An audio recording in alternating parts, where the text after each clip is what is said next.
one thing Kaz is gonna do is he's still gonna get his money. Like, that's one thing that I think is so funny. He's like, I still live in this capitalistic hellscape. If I did the right thing, I'm also getting paid for doing the right thing. That's Kaz's ideology.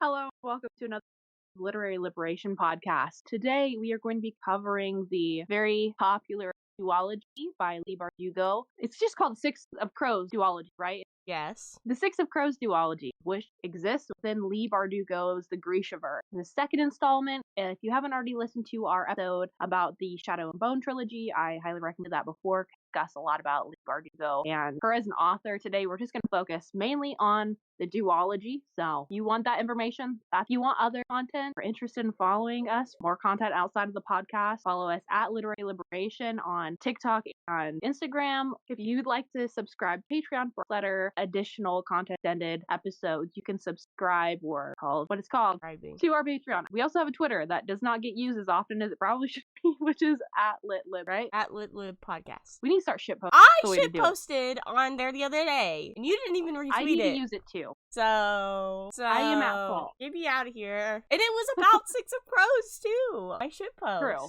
So, sorry, I have COVID at this time, which is why I sound like a disgusting hag. But anyways, today we will be discussing a book series that book-tok actually popped off on. I would say, besides Babel, because Babel is obviously very amazing. But besides Babel, I think this is the best duology that book-tok has ever promoted. I don't know. Which is interesting. You saw this recommended on book-tok not last year. It was like 4, right? 2022, I read Six of Crows, the first one. And then I finished... Yeah, I didn't see it when it was getting popular on book-tok. I think it was popular before that, because I remember people were like, stop recommending Six of Crows. Everyone's already read it. I was like, well, I haven't read it, so... And I was missing out, because if you're watching the video version, you can see all my little tabby. I went through and tabbed it on my reread for discussion point, quotes I like, and I am even planning, my cat, first of all, wherever he is named after the main character, one of the main characters from this duology, and also I plan on getting a Six of Crows tattoo at some point in the future. So, this series means a lot to me. Leigh Bardugo, if you become problematic, I'm gonna kill you, because I can't deal with this. It's a threat. Yes. I mean, right now, we've discussed it in our last episode, so if you really want to know all of our thoughts and stuff about Leigh Bardugo, make sure you check out the Shadow and Bone trilogy discussion, which honestly, I think was a really good episode. I still really love that trilogy, but I do think this duology is better than that trilogy. You know what I think that trilogy is? It sets you up to expect very little, because it kind of is like, man, like you kind of want more out of it, and this little duology pops off, blows you away, breaks your heart, builds you up, breaks you down. Yeah. It's fantastic. It is so different. The trilogy, like, I think we both ended up rating it 5 stars, or very close. Yeah, so the first time I read Six of Crows, I gave it 5 stars. Second time I read it, gave it 5 stars. So, on my first time reading Crooked Kingdom, I gave it 4.5, and I don't remember exactly why, because I didn't write down my reviews, and I don't know if it was anything like, I'm not exactly sure what I was thinking. I think because, the reading order that I read the Grishaverse in was kind of weird, because I read Shadow and Bone, then I read Six of Crows, and then I read the 2 other Shadow and Bone books, and then I read Crooked Kingdom after that, so it was not back to back like I did this time. And so I think maybe that gap in between it, and it took me a long time to read Crooked Kingdom, because I remember I was reading it around like the holidays and stuff like that, and so during Christmas time I didn't really finish it until mid-January, I think, last year. So I gave it 4.5, but rereading it back to back and within like a week, it's easily a 5-star read. We want to give like a TLDR summary. It follows multiple views. It follows a different area within the Grishaverse. Yes, it follows Ketterdam. Yeah, Ketterdam. That's the city in Kirch. Kirch is the country, I believe. Yeah, Kirch is the country. So we're in a new island world that is basically a capitalistic paradise. to be honest. It's ran by not government officials, no, like, monarchy. It's ran by, like, a merchant council. So, like, the people that make the money are the people that are running the country. And it's honestly such an interesting, because even though it's within the Grishaverse, it's still very different, because, like, you think about, like, different cultures within our world and the countries and stuff like that. But this, like, country, like, they have, like, I didn't even notice this on the first time reading it. They, on my second read through, they worship a god called Gazin, and he's, like, the god of, like, money and, like, fur trading and stuff like that. And, like, that is what this entirety of this country believes. It's just, like, money and profit. And it's Ancapism. yeah, pretty much, which I think is really interesting, because you would think that because we're communists and stuff like that, like, and obviously, like, I hate the government of Ketterdam. I think it's horrible, and it feeds, and I think that's what this duology does a great job in talking about, like, what happens whenever there's no checks and balances in any way, or any way to actually, no way to actually, like, have, like, social nets and structure for places, because all of, like, our main characters are pretty much suffering. They're all within a gang, because that's the only way that you can have protection, is if you're rich or in a gang, basically. Yeah, because we went from Six of Crows, Shadow and Bone. Shadow and Bone, which followed, like, the feudal side of Pravka, and then now you're in Ketterdam, which is more, like, mercantilist. But you get this kind of ills of it, especially with the two female main characters, which is Inej and Nina, where they had to work at brothel. Yes, at a very young age. They were forced to go. They're both under 18, because every character, Matthias is 18, everyone else is, I think, 15 to 17, I think all the other characters are. So they're all very young, which I don't know if I fully agree with that viewpoint of how they act and stuff like that, but I guess if you live in a society like this, you're kind of forced to grow up a little bit faster than maybe what we are here in America or other places like that, I would say. But I do think that their prefrontal cortex, none of their prefrontal cortexes are developed. They don't know what's going on for real. But they make very intelligent decisions, which I think it's hard to believe that they're only 16, 17. But you can tell, like, the decisions that they make are more so rooted, like, them being a product of their society. Like, they're still young, but they are so aware of where their place is, their respective place in their economic class, that, like, they are able to navigate this world and survive like adults, which is quite unique. And I think maybe that's what Leigh Bardugo was trying to do, even though I really wish she would age them up. Yeah. That's, like, my biggest criticism. If I had any, age those fuckers up. Give them a couple, like, a year or two. They could be low 20s. They don't have to be, like, 30, if they 40. Were just 18 across the board, like 18 to 20, yeah, I would feel better. But, I think that's the issue with it being young adult, too. Children have to be able to, because this young adult category is from, like, 12 to 18. You don't want to have any main character that's too old, because then I think it has a lot to do with, like, publishing and things like that. And even though someone who's in their 20s reading this, I think any age can enjoy this, especially even from, like, the 12 to 18 or whatever, all the way up to 50, 60-year-old. Like, anybody can enjoy. This is a very fun, fast-paced story that, like, is always have something going on. And I think Kaz Brekker is one of the smartest, like, literary characters you will ever read about. He's very clever. Yeah, and I think they're also funny. Like, if you look at, like, my tabs, like, the red tabs are just quotes that I like, not even, like, tabs that I wanted to talk about with Mariah. These are just quotes that I enjoyed reading within their dynamic and stuff like that.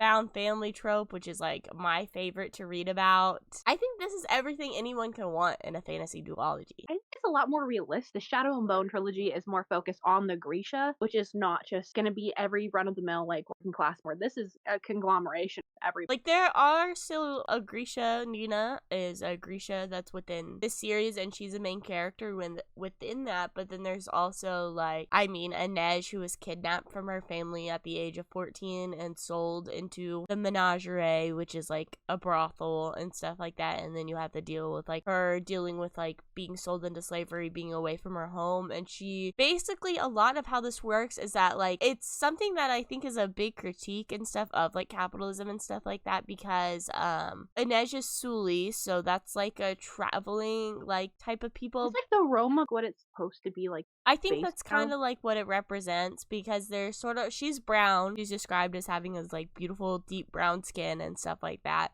So she is of darker complexion. And the menagerie, where she works, they, like, have everyone, they have a bunch of other girls from all other regions within like the world of the Grisha. So there's like Aravkan, then there's like the Wandering Isles, which I guess is supposed to be like Ireland, sort of. They call them like Kalish, I guess, or whatever. And then Noivy Zim, which is that like That's where Nina is from. No, right? Noivy Zim is where Jesper's from. Oh, okay, that's And then, like, they basically all, like, this menagerie, like, basically, like, picks the girls and, like, exploits them from their homeland and, like, how they look and stuff like that. And it talks a lot about, like, sex work and stuff like that and being forced into sex work. It talks about, like, Kaz and how he had to grow up without, because he didn't have, like, a family really to grow up with, and then the barrel, and how he had to pull himself up by his bootstraps and how he can only do so much. And so that's why he's, like, the rat of the barrel and things like that. And I think it talks a lot about, like, class antagonisms and stuff like that, about how, like, basically whatever class you're in, you're stuck in Ketterdam. And I think that's why this heist that basically is offered to Kaz and his crew to do is basically something that would be life-changing for all of them. It would make all of their problems go away, pretty much, is what you would think. Because everyone always says, like, money doesn't buy happiness, but I think maybe not once you get past a certain amount, but I think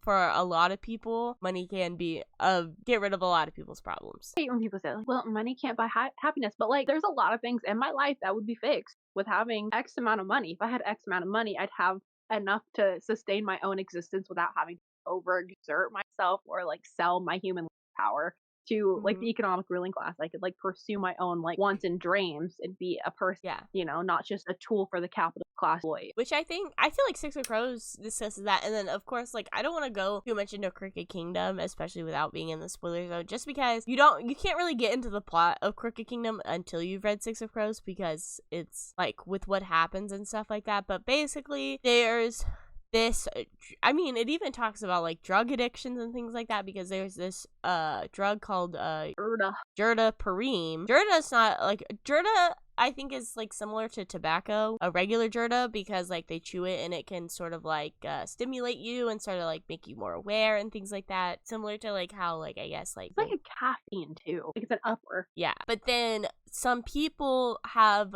basically tweaked Jurda and stuff like that and made it so that the Grisha can have these impossible powers that they would not have had. They already have impossible powers, but it makes their powers even stronger, where it makes it so that the Grisha can now travel through walls, and now they can fly and things like that. And like the regular Grisha cannot do these. They just like practice within the small science, and they basically only have like what you could realistically do. Like they can't travel through walls, they can't fly, but they can like use the wind to like blow someone off their feet, but that's not flying. But these Grisha under like Jurda Pareem, they're like crazy. They can like do basically anything that you would think that anyone with magical powers can do. And so what you're sort of sold by Van Eck, which is like one of the higher up merch councilmen, he's basically like, this is gonna ruin trade forever for everyone, like because the way that Kerch and Ketterdam are like ran by like being capitalist, a lot of the other countries that are at war with each other, like Ravka,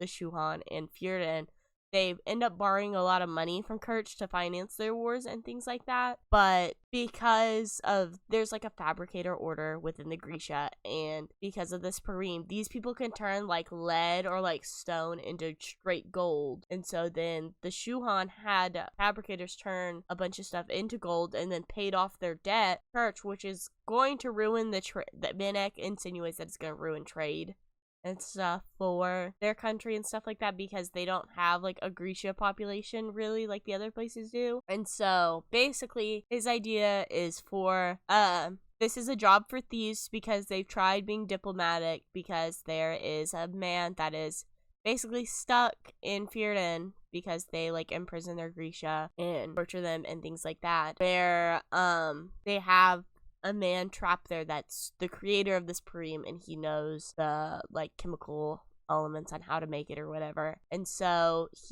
they tried being diplomatic, it didn't work, so he says he's gonna hire Kaz to go to the ice courts, which is sort of like this impenetrable force that's in Fjorden, to get this man back and basically send him on his merry way so that he can't be within any of these governments and creating Jurda Pareem anymore. Then everything goes AWOL. Yeah.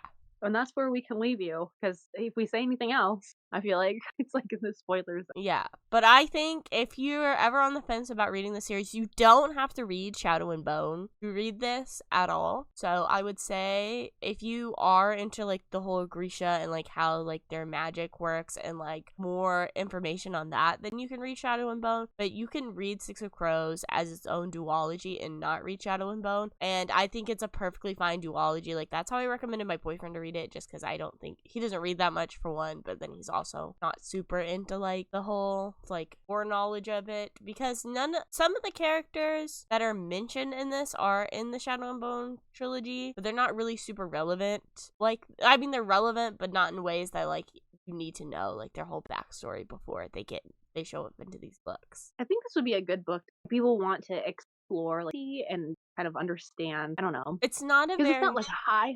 It's There's still magic, but it's not. It's not like you the know? forefront of your fantasy book, which I think is pretty different, but it follows a lot of regular people, because like Kaz and Inej and Wylan and Jesper and Matthias, they're all like regular people, and then Nina's like the only like heartrender that can really do magic basically. But I mean, even if you don't trust our opinions too, the Goodreads rating for Six of Crows is 4.49 stars out of almost 1 million ratings. So that's 4.5 stars out of 1 million people, which is a pretty high rating. And Crooked Kingdom actually has a higher rating at 4.6 stars out of 619,000 people, which is crazy to me, because how often do you see like a sequel getting better ratings than the first book? Yeah. And I tried to read through like the criticism of these books, like the 1-star reviews, and they were making me mad because they didn't make any sense. What did they say? Well,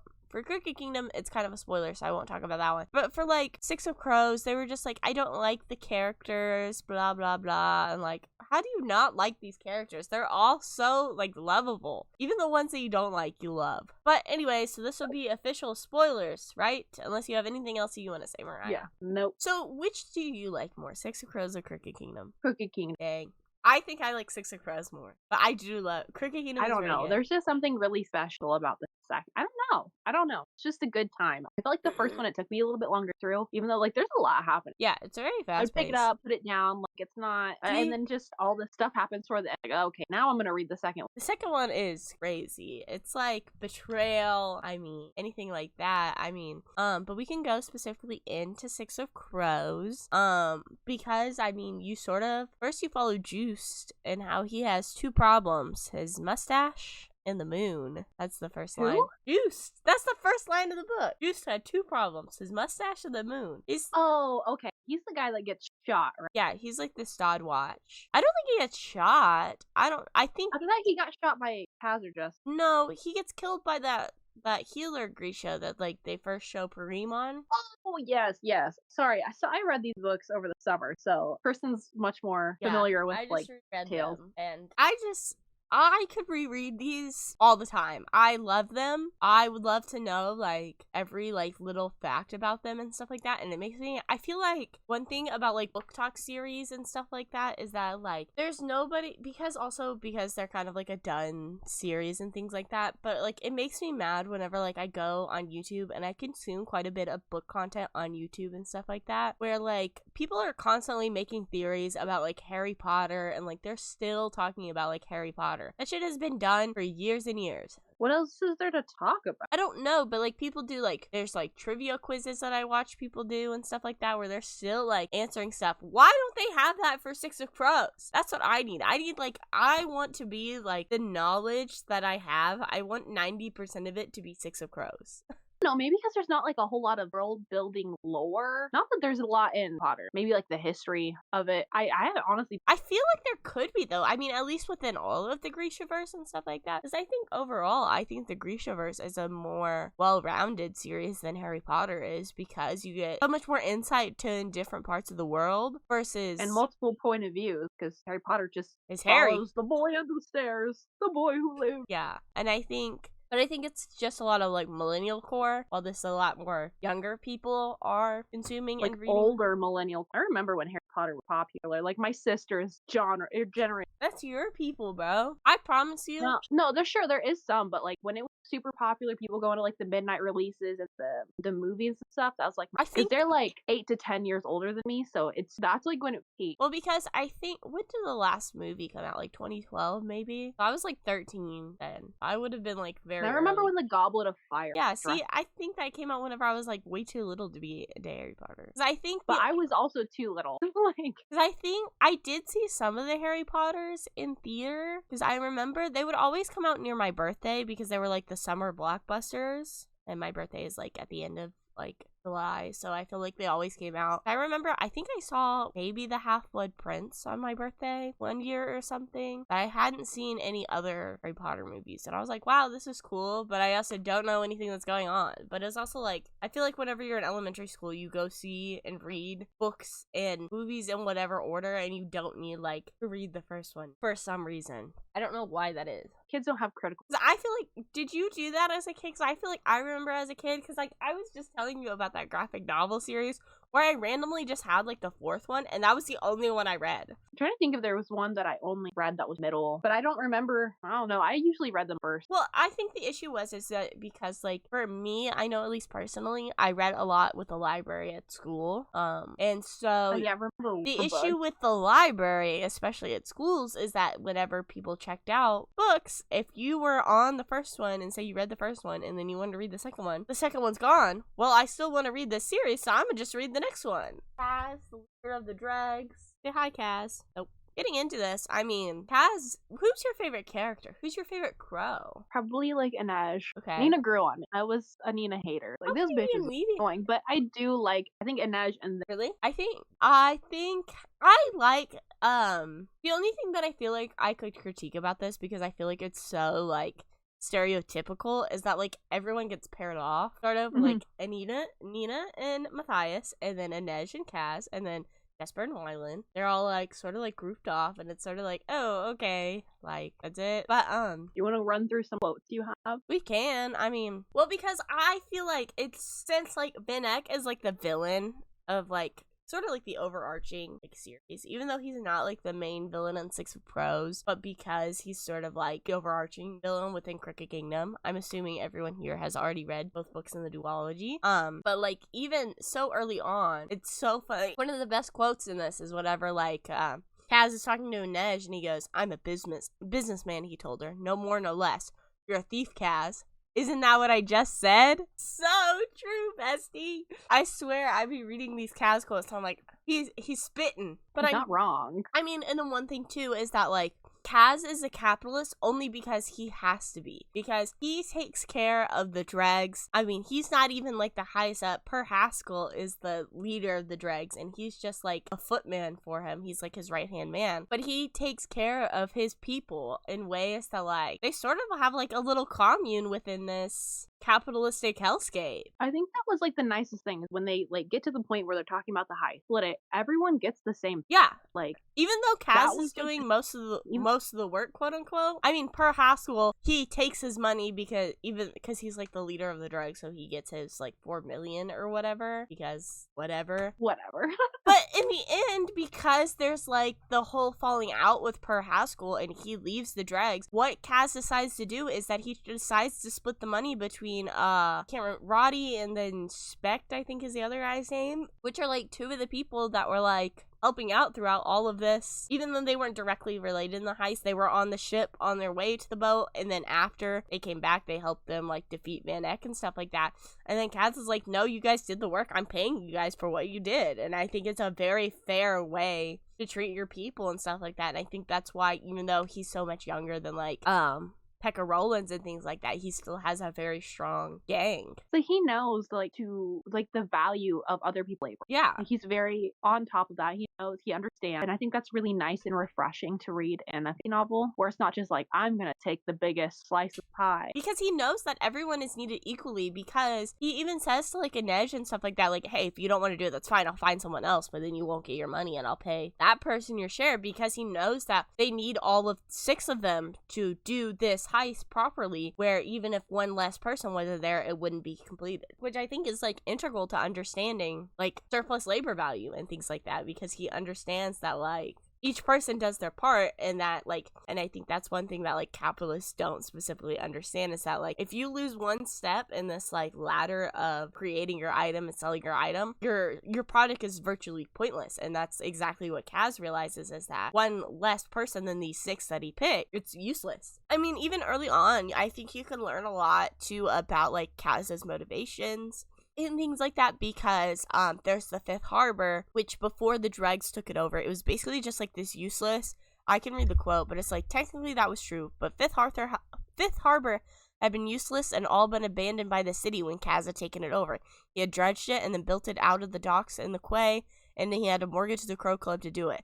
Now Fifth Harbor offers berths to merchant ships, and as well as boats from all over the world, carrying tourists and soldiers eager to see the sights of and sample pleasures of Ketterdam, where he basically rebuilt this part of the city that the city completely abandoned, the Merch Council abandoned because they thought it was too much work, and then now this is something that other gangs are fighting with him over because it's not within his domain. But I mean, I think that's something that shows that within, like, especially, like, even here in, like, the United States and stuff like that, and I can see a lot of the U.S. within, like, Ketterdam and things like that, about how, like, they will leave virtually other areas to rot and die where they expect, like, philanthropists to pick it up and make it a bustling. Like, pick up this, like, broken down house, bring it up to a certain level, bring all the other houses up to a certain level, and those neighborhoods can no longer afford to live there. Yeah. So that's probably what they wanted, but in reality, like, Kaz was like, we're gonna keep it where it's feasible for the lumpen proletariat, because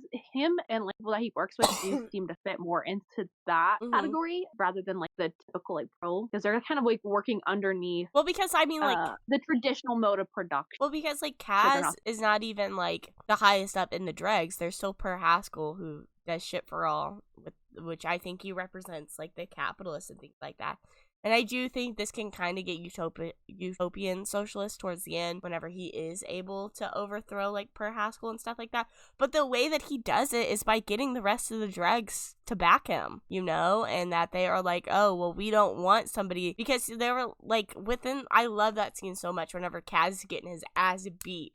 All the dregs are beating him up because Per Haskell is like, oh, you could turn him in and get the money, blah, blah, blah, but I make sure I get my share. And then Kaz is like, do you guys really want someone that leads you that doesn't do jack shit for all? Look at what all I do for you guys. Like, you know, like, I do this and I make it fair. And you can either have, like, fairness, or you can have somebody who takes the cut without doing anything. And I mean, of course, Per Haskell's older, which is, I think, a lot why, like, Kaz did end up taking care of him and things like that, because he's not able to do what he can, but that doesn't make it okay. But he, like, indirect consensus decision, which is, like, a more, like, communist idea of, like, rather than a majority rule, you know, everyone comes together and they're, oh, yeah. Yeah, I think Kaz is, like, a great leader, and even within, like, you can see it on a small scale within the Crows and things like that whenever they're, like, planning their heists and things like that. He wants everyone to work through their strengths and things like that. And even, like, Matthias, who doesn't want to work with them at all, and he's like, hey, I can get you something out of this if you help we scratch your back, you'll scratch ours, you know, sort of thing, with getting him that pardon where he would be able to go to Fjorden and live free. But then, of course, because of circumstances, he doesn't want that anymore. And I thought that the prison itself, like, it being like an Alcatraz, was really interesting. And even just, I'm trying to remember all the details about it, but it was definitely, like, they had a fight. So basically, the Hellgate is the prison and what it's called, where it is out in the middle of the ocean, because Ketterdam or Kerch is an island country, and Ketterdam is on the coast of that island, and then off the coast of that there's Hellgate, which is supposed to be like an impenetrable prison, I guess you could say.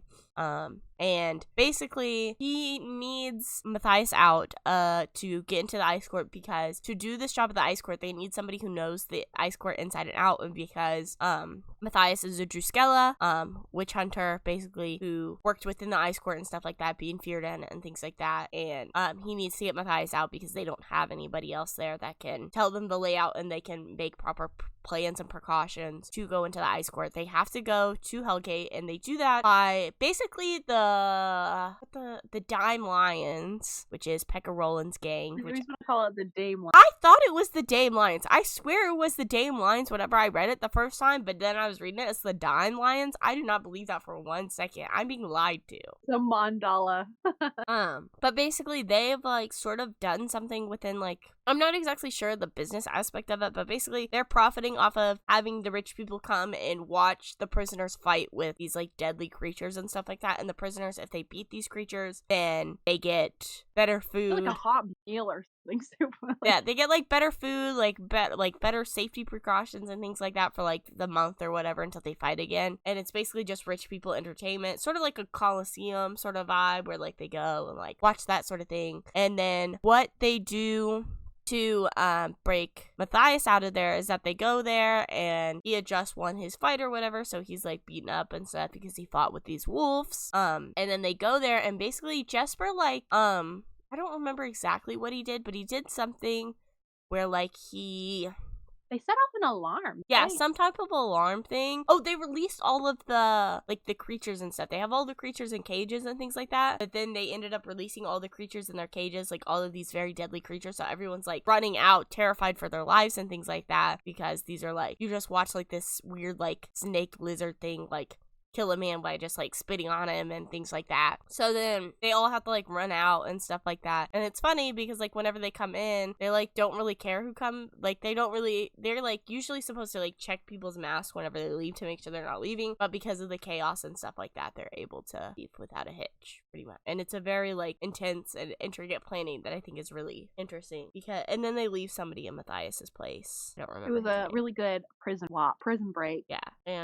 But one of my other favorite things, well, because, like, basically, whenever Kaz gets, like, kidnapped, quote-unquote, by Van Eck, because Van Eck has his job opportunity, and, I think this is, like, the perfect dynamic, and I think this is, like, proves to me that Kaz is a comrade, but he goes, I know you, he said. You're one of those merch crusaders always trying to clean up the barrel. Van Eck gave another small nod. I try to find men honest work. Kaz laughed. What's the difference between wagering at the Crow Club and speculating on the floor of the exchange? Which that's like their like Wall Street sort of thing. And it says, one is theft, the other is commerce. When a man loses his money, he may have trouble telling them apart. The barrel is a den of filth, vice, violence. How many ships do you send sailing out of Ketterdam harbors never return? That doesn't. 1 out of 5, Van Eck. 1 out of every 5 vessels you send seeking coffee, Jurda, bolts of silk, sinks to the bottom of the sea, crashes on the rocks, falls prey to pirates. 1 out of 5 crews dead, their bodies lost to foreign waters, food for deep-sea fishes. Let's not speak of violence. Which is like, mic drop right there. And then, of course, Van Eck just goes, I won't argue ethics with a stripling from the barrel. Which is like, it shows that like, and I think that's like, that like conversation gives me like, I think decolonization must be like a violent process sort of thing. Because, like, Van Eck views his idea, his moral ground of his, like, colonization and his, like, extreme capitalist ideas where he puts workers in terrible, deathly situations and things like that as just trade commerce because it's legal. But then what Kaz does, morally wrong because it's illegal whenever he does not do anything more inherently violent than what Van Eck does and things like that. And then, I mean, Kaz gets more people fed than Van Eck does. Yeah, just crazy that throughout this whole book, like, you're reading about, like, Van Eck as a person and, like, you learn more about him as parent as well, Wyland. Mm-hmm. Did he say is that, like, Wyland? Yeah, Wyland. He's just a garbage human. Yeah, the way that he treats his son. The fact that he puts his wife, mental institution. Yeah. Which you don't learn about until like the second book. You don't learn anything about Wyland until the second book. It's actually crazy. Well, you find out like at the end that Wyland can't actually read, so that's why Van Eck like felt the need to like hate his child, I guess. I don't understand it, but because he thinks that because his son can't read that he's like basically useless and can't properly do trade deals or anything like that. And then Kaz is like, bro, you're a genius. Like, you can do all this stuff that doesn't require reading. All you have to do is pay someone to read for you, for real. And then he's like, would you trust someone to read for you? He's like, if you pay them the right amount, yeah, you can trust them. Because of, like, that's how Kirch is written, and that's how it is. And then it's so funny, Van Eck is quite literally, like, a garbage human being. And I think it's so great to see, like, a government employee capitalist being the villain of your series is so smart, Leigh Bardugo. Like, because there's even, like, a proper thief is like a proper poison merchling. He leaves no trace. Kaz blew the lamp out. Your father much for charity? No, he tithes to Gezin, but he says charity robs men of the chance of honest labor, which is so, like, her mind is, like, minding. Like, she's so smart to sit there and say, like, what, the fact is, like, me and Mariah are not much people that support charity and things like that, but under, like, a capitalist society, you need some sort of social net in that way because... Which is why we support mutual aid, like, direct helping, like, the people around you. Not, like, philanthropy where people are just doing it to, like, profit off of things like that, but... I think it just shows that, like, Van Eck is sitting here like, oh, well, if I just give people money, then they won't work, which isn't true because, I mean, you look at Kaz and stuff like that, where people still do work for their money, which would still happen, where communism, where people are just, their basic needs are met, and then if they want excessive things, then you do have to end up working for that, and you still have to pull your weight within society and things like that. And I think that's such a miscommunication of communism, where it's like everyone gets the same things, but it's like, no, you just get your basic needs met, or you don't have to worry about working your 9-to-5 job just to make sure you have a roof over your head, just to make sure you have food on your table. Like the anti-Cuba like arguments of, well, the taxi driver, doctor get paid the same wage. Like, well, not everyone wants to be a doctor, and not everyone be a taxi driver. Yeah, and it's like, okay, so sorry you chose to be a taxi driver. That means you don't deserve a house. You don't deserve food or clothes. Yeah, sorry, you shelter. have to be poor because you like driving people around. Fucking dumbass. You should have done something that actually makes money. And then even, like, the thing is, too, is that, like, within the second book, whenever Van Eck kidnaps Inej, because that's, like, what will hurt Kaz the most, because that's who he loves, you know, he never says it, and he does an awful way of showing it, Kaz. But whenever Inej is arrested and things like that, and, Van Eck is basically trying to barter with Inej, just trying to get her to sell out Kaz and stuff like that. But because Inej is actually a decent human being, she can't just be bought out by Van Eck and things like that, which is like what these capitalists do, where they think they can just spend money to fix them. Get the right amount of money, they'll fold, and Inej's farm loyal. And I think most people are loyal to, like, their family. I mean, that at this point, like, Kaz and Jesper and Wylan and Nina and Matthias, that is her family. That is her found family, because her family is gone because she was kidnapped by slavers. But then it's funny because there's this guy, Bajan, I think is his name, and he's a Suleiman who teaches Van Eck's wife music and stuff like that. So Van Eck is trying to use the fact that the Suleiman against Inej, and this man has lost, like, his caring for the world. I don't know what is wrong with him. He was corrupted in ways where he doesn't see what he does is wrong. He thinks, like, oh, I'm doing the right thing because I have, like, this money, blah blah blah, making the right choices, sort of thing. But then Inej was like, because he's like, oh, like, he can pay you to, like, get away from Kaz, and then, like, he can, like, help you, like, buy you a ticket to go back to Ravka to find your family. Then he goes, then he knows I was a slave. Well, you have Tantaline arrested, which is, like, the lady that bought and sold her. And then Bajan is like, I don't think. And he goes, of course not. Van Eck doesn't care that I was bought and sold like a bolt of cotton. He's just looking for leverage, which is exactly, like, what these capitalistic people do. And then even Bajan... So they would never do something for, like, the goodness of other people or the world. They're only doing it if it benefits them directly or profit. Mm-hmm. And then this is why I love one of the scenes with Inej whenever she's still talking to Bajan. And then she says this to him because he's working for Van Eck, and he just doesn't see anything wrong with him working for Van Eck, anything like that. And he goes, all I know is that men like you don't deserve the air they breathe.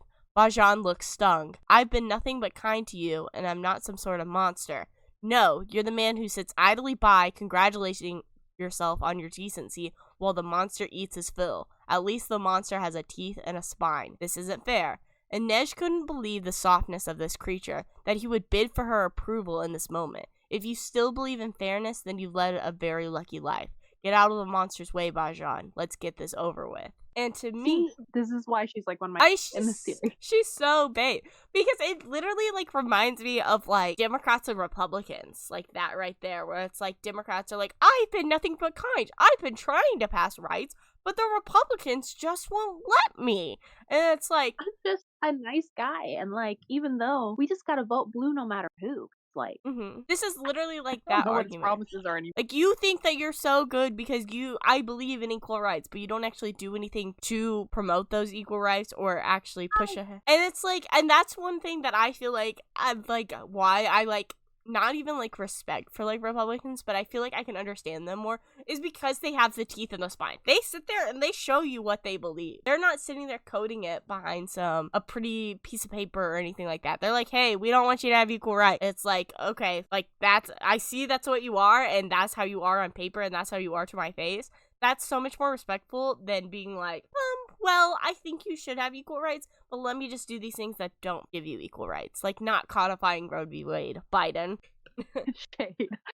So true, though. And I think that's something where it's like, oh, you think that you're like, the Democrats think that they're in such a better, like, moral high ground than Republicans whenever they just sit there idly by, congratulating themselves like, oh, I actually care about human rights. I care about human rights, unlike that guy. But you don't do anything. You let the Republicans continue to do these monstrous things to people and taking their rights. Meanwhile, they're being funded by the people that are waive rights, so they can be like bought to not do anything. But it's like, well, maybe if we could just push them far enough, and could be on the table, I could bring it up. But they're not. They're just doing lips cause because it makes it sound better. And I think this is a great way, I think, to like personify like capitalism and things like that, because I feel like at least with a lot of people that are not aware within like situations like that, where they viewing like Biden and like all of the other like DNC people as like these like unrealistic like standards, or they're like cartoon characters on the TV or something like that. I think reading a series like this can really like personalize it for you, where you can directly feel and see like the way people are thinking and the actions that they take because of what's happening to them, whether or not you're somebody that hasn't directly experienced like the falls of capitalism. Where I think with a lot of like middle class people read something like this, where they can actually see like, oh, you're on Kaz's side whenever you read this. Even though Kaz may not be the best person in the world, he's still inherently violent and things like that, but you understand that he is doing the right thing for his people and the right cause, even if it's not the right way, quote unquote, whatever you think the right way is. But you can see why this happens versus like seeing things on TV and stuff like that you can't identify with it. You said you were going to talk about like the review of Crooked Kingdom. What did people say in the 1-star reviews for Crooked Kingdom? They were mad that Matthias died. They're like, how are you gonna really, kill the best character? I was like, the best character? Was he supposed to not kill anyone? I don't know, but A weird take. I mean, that rendered it a 1-star review. That's what somebody, I think it was a 2-star review I saw. They were like, I can go look at them right now. They were really weird. Like, they were making me mad because I was like, I don't even understand what you're trying to say. I mean, in like the graph, barely anybody's rated it 1 star. Good. People are saying that it was boring, they don't ship Kanej, and they hate Kaz. They said, I truly believe that secretly Kaz is a raspy old man disguised as a moody teenager. I mean, I'm sure if you are raised in the situations where we don't even talk about how, like, what happened to Kaz, about how his parents died while he was super young, and then his brother died while he was, like, less than 10 years old, pretty much, and he was scammed out of all of his money by Pekka Rollins. And then you're telling me the stupid asses and characters with no personalities deserved it more? What a bitch move. It was to kill a love interest with the only pure heart. Spoilers ahead. When I tell you I'm mad, my baby honey sweetie Matthias didn't even get a happy ending. Somebody said this is like the Kardashian of books, all hype with no real substance. Zero reading comprehension, be like. And I mean, even something this book goes into, because Jesper is Black and like a person of color and stuff like that, they talk about how like there's like this one scene where it's like, Jesper, you're tall, brown, and conspicuous, all synonyms for delightful, and that means you'll have to be twice as careful. Where they talk about like racism within the society and stuff like that, and even not to mention Dina experiencing racism for being a Grisha and being Ravkin and stuff like that. It's a nice like diverse cast. Disability representation with Kaz. I mean, even with him having touch aversion and then also having to use a cane. And then no, it's just a really solid duology. The more we talk about it and like analyze it, because there's stuff I've forgotten. It's just, well, one of the things too is that you end up finding out that Jesper is actually Grisha, or Zoe, I think is what they call it in Noivizem, because there are like Grisha all around the world. Like that's just how, like, I don't know exactly like if it's genetic or how exactly like that ends up working. It can be passed on. Well, because like Jesper's mom is Grisha, so, but then I also would assume that maybe it's like people that aren't, I don't know, Grisha can have Grisha children. I'm not exactly sure. They don't really talk about the genetics of it, which I think is fine, because just some people are more acclimated to the small science. But then Jesper talks about like, because his mother died really young, because she was Zoe, and I think she said that it means like blessed or something in their language, and so that's what they were. They weren't Grisha, they were blessed and stuff like that, because technically Jesper is mixed because his dad is white, but he identified a lot with his mother and stuff like that, and like his father was really scared of, not like scared of him and his mother, but like scared because of the circumstances, because of like what Grisha already faced within society and stuff like that, about how they can be like in Fjorda and stuff like that, they're killed off very easily, people are scared of them, they're scared of their powers and things like that. But one argument he gets in with his father, he says, then why not send me to Ravka, Jesper said before you could think better of it. Coffee sloshed from Colm's cup, out of the question. Why? Why should I send my son to some foreign country to fight and die in their wars? Which I think is something that so easily like deconstruct the entirety of like the Darkling and his ideologies and things like that, because he wanted to make a safe haven for the Grisha. He ended up making like a dangerous place for the Grisha and things like that. Yeah, unfortunately. Well-intentioned, poorly executed. But that was like, I forgot about that. The whole, it's almost like a religious, like puritanical idea that exists in other curses and how they persecute, because the Shu also do something. They Fjorda kills. They send them to trial, and if they're found guilty, then they die. And the witch trial, yeah, essentially. Because not many of them are found not guilty, but then they end up like also imprisoning them, and they'll test on them and stuff like that. While the Shuhan just straight up do experiments on them, like they straight up like kidnap them and test on them and things like that, which is like even like Kuei. Which is like Kuei Yulbayer, I think is his name, and then Bo Yulbayer, which is like the creator of Gerda Parim and stuff like that, and about how because they were making the reason why they created Gerda Parim, which it became this horrible thing, Bo Yulbayer, because his son and he were a Grisha and they lived in Shuhan, they didn't want to get caught and captured and stuff like that, and with Grisha they can die and get very sick if they don't use their powers, so he was trying to create some sort of like powder and stuff like that can suppress your powers but still keep you healthy, which is what Gerda Parim was supposed to be, but then it ended up becoming this horrible creation and sort of thing, which is really sad, because then he was just trying to do what was best for his family and stuff like that, and possibly for other people to hide their powers and things like that, because not everybody is accessible to a safe place like Ravka has for their Grisha and things like that. And honestly, I can kind of see the parallels even with like Israel and Palestine reading this and stuff like that, where like the Darkling trying to bring in like other people from around the world that are not like into this culture and stuff like that, like representing like Israel in sort of ways where they end up profiting off the land and trying to take the land over for theirs, while trying to kick out like the Ravkans and the Ravkan culture and things like that, because they have like more power and things like that, if that makes any sense. I don't know if you can see that parallel. Like whereas like after, even though like it happened, there was an initial move for the settlers before the start of World War II, but like there definitely needed to be a place, right, where people could go after, because Jewish people in Nazi Germany were experiencing extreme exploitation, harm, and genocide in general, but that didn't have to come at the expense of Palestine. Yes. You know? So, like, they could have just been given back their houses in Germany. Yeah. Or had, like, in the U.S., like, taken refugees. Like, more refugees and made, like, more settlements. Like, we're already settlers. I don't know. Yeah. I don't know. Not like that would be great. But instead of, like, going and, like, butchering 500 plus villages in Descent and doing all of that. So I see what you mean, like, with that. Like, they need a place, but not be a settler. Within a land that's already occupied. Yeah. Which is, I think, the major issue with a lot of that stuff, because nobody is sitting here saying, like, oh, well, the Jewish people should have just done fuck all sort of thing. It's, like, a lot of, like, they do need a place to stay, and they do need a place that they do feel safe and stuff like that. But they also can't do that at the expense of other people. And like continue to do it for 100 years. It's long, like, logic, especially since that's the only like religious group that had or like not necessarily like religious group, like the only like genocide where people decided that they needed to create their own country. Yeah, you know, like there's no other instance of that in modern history that I can call or I've ever read about. Not that I can think of either. Especially when it's being fueled like Christian ideology to get all of like the Jews and Israel so that they can all be like massacred for the rapture. Yeah, which is so weird to me. Like, and the fact that like Israel is just like, yeah, thank you, Christian Zionists. And it's like, they want you all to die. Do you understand that? Crazy. That's why they support it. And I've read a lot about this. Like, it's like my new like hyperfixation. Like, the more I learn, the like angrier I get. Yeah. Anyways. But anyways, I feel like this, even like towards the end of Crooked Kingdom, because they're one thing Kaz is gonna do is he's still gonna get his money. Like, that's one thing that I think is so funny. He's like, I still live in this capitalistic hellscape. I don't care if I did the right thing. I'm also getting paid for doing the right thing. That's Kaz's ideology. He's like, I gotta live in this hellscape. I'm profiting off of this hellscape too.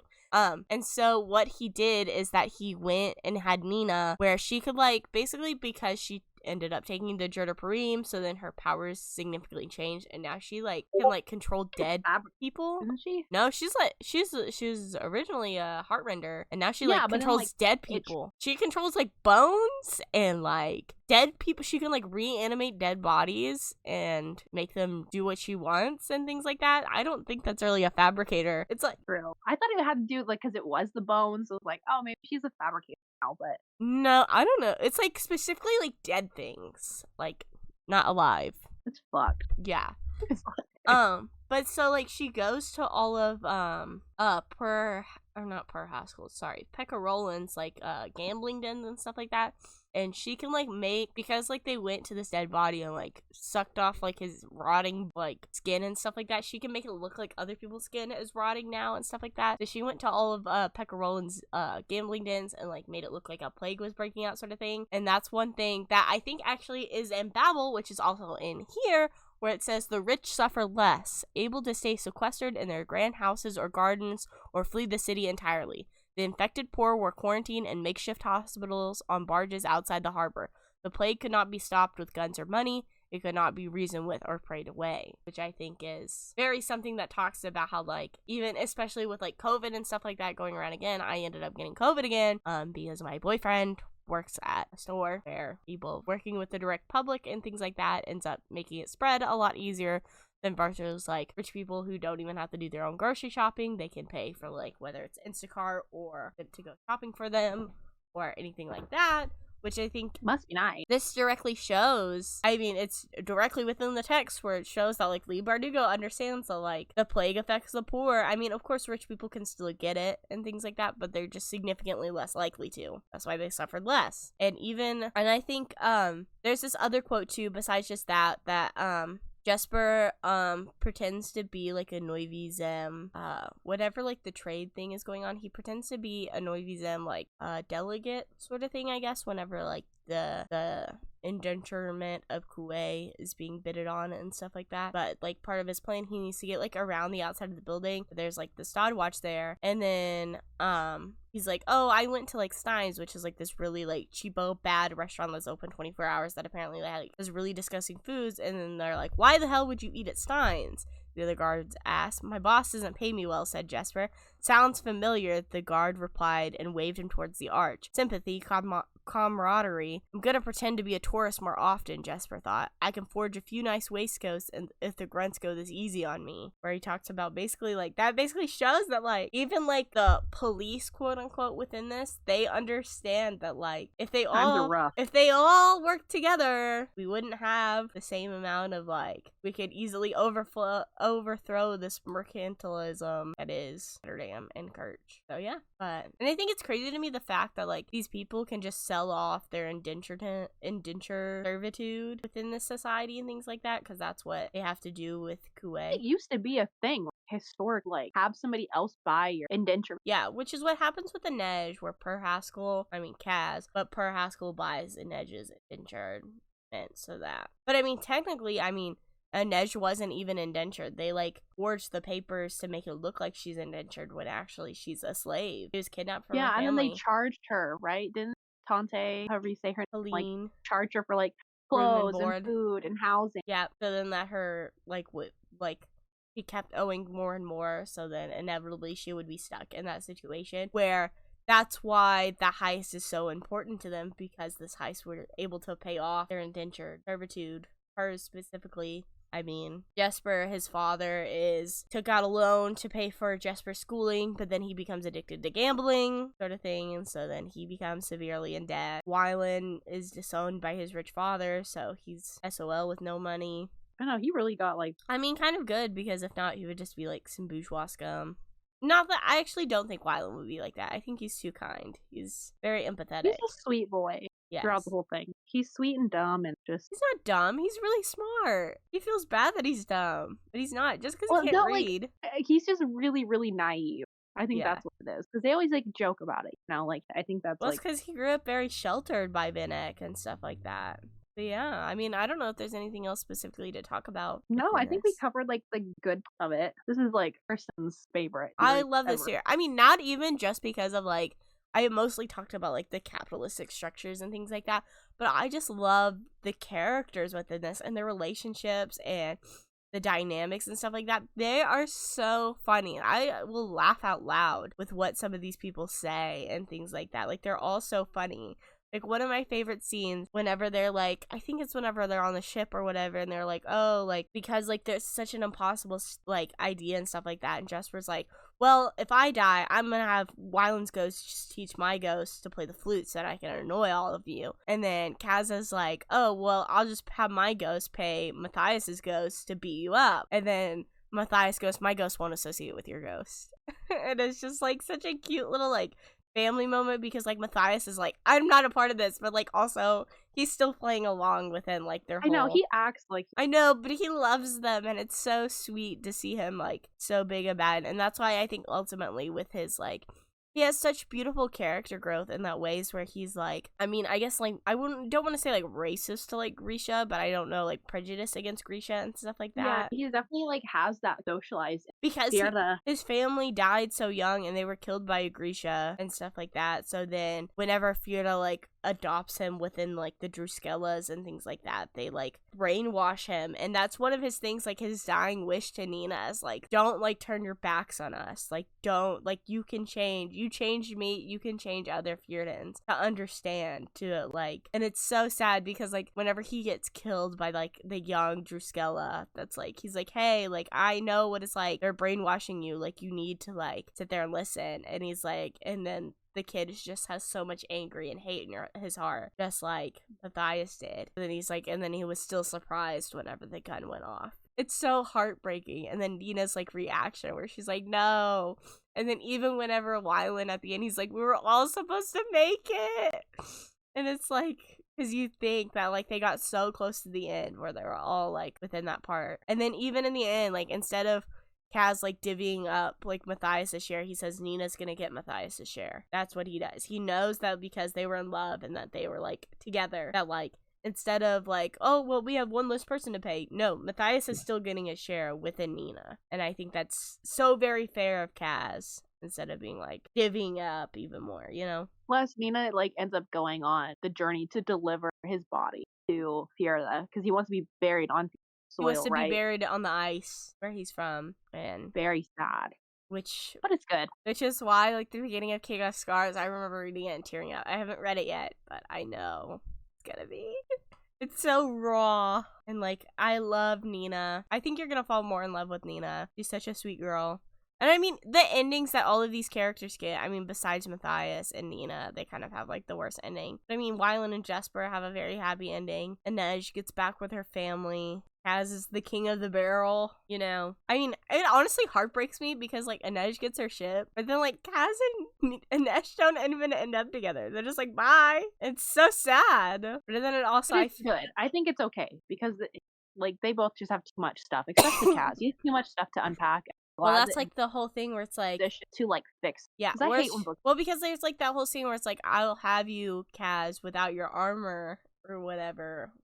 I gotta find that quote. Is it in Six Crows?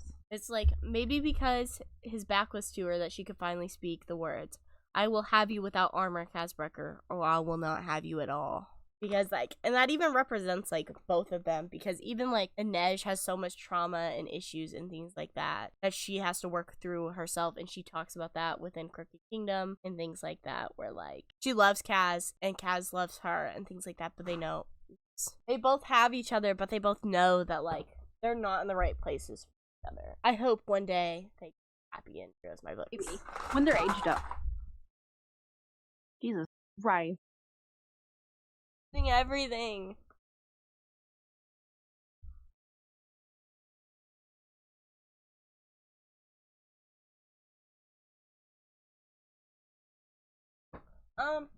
But anyways, I don't know if there's anything else. No, I think that's it. And I'm sure after we finish the next duology, kind of like wrap up. I don't know if we'll make it a separate video where we just do like probably just very end, like the next Grishaverse duology that we finish, which will be a little while out. Because next I think we're gonna have Credence. After this will be Credence, and then I think after that we will have the King of Scars duology, which in the Credence episode is actually a pre-recorded episode. We've already recorded it before we recorded this, so we don't mention that the King of Scars duology is next. But if you're listening to this after Credence, then we'll be King of Scars. God willing, nobody gets too sick or dies or anything. I know, it's been kind of crazy. We've been trying to, when we get to read kind of random book-tok books, pre-recording the best to our ability, just in case to cover it, so that this year we can stay as possible. Hoping that once I get all of the technological setup, it'll be able to take a load off. Consistent. Yeah. But in the meantime, you're working really hard on the newsletter and making content, TikTok. Yeah. I mean, Mariah's been very good about posting this week on the TikTok. I've been sick, so I haven't been doing much of anything. But other than that, thanks for listening. Literary Liberation out.